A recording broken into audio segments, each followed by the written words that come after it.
dernières heures avec des images assez incroyables de la rupture d'une partie d'un glacier de l'Himalaya. À la clé, une inondation soudaine et violente dans le nord de l'Inde. On ignore encore le nombre de victimes emportées par l'avalanche de boue et de pierres. Marc Lefebvre. En quelques instants, cette rivière aux confins de l'Himalaya se transforme en torrent d'une rare puissance. Tout est emporté sur son passage. Les personnes qui filment la scène n'arrivent pas à retenir leur stupeur. Aucune construction n'est épargnée, y compris ce barrage, construit sur le cours d'eau.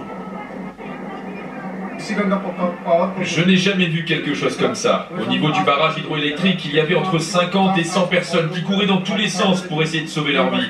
Mais ils ont été engloutis par la rivière. Seule lueur d'espoir au milieu de ce marasme, les secours indiens arrivés rapidement sur les lieux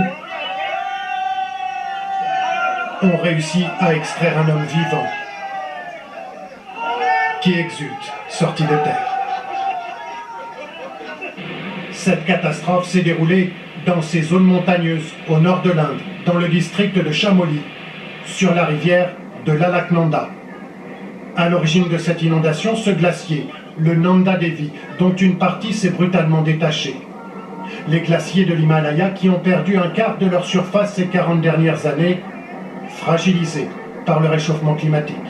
Des accidents ont déjà été observés au cours des dernières années, soit à travers le détachement du glacier, soit à travers vraiment des lacs qui se sont formés au sein de glaciers à cause du réchauffement et qui brusquement dévalent dans les vallées. En 2013, dans cette même région, des pluies torrentielles avaient déjà provoqué la mort de près de 6000 personnes. Et ce soir, le bilan provisoire est de 7 morts et une centaine de disparus. On revient en France.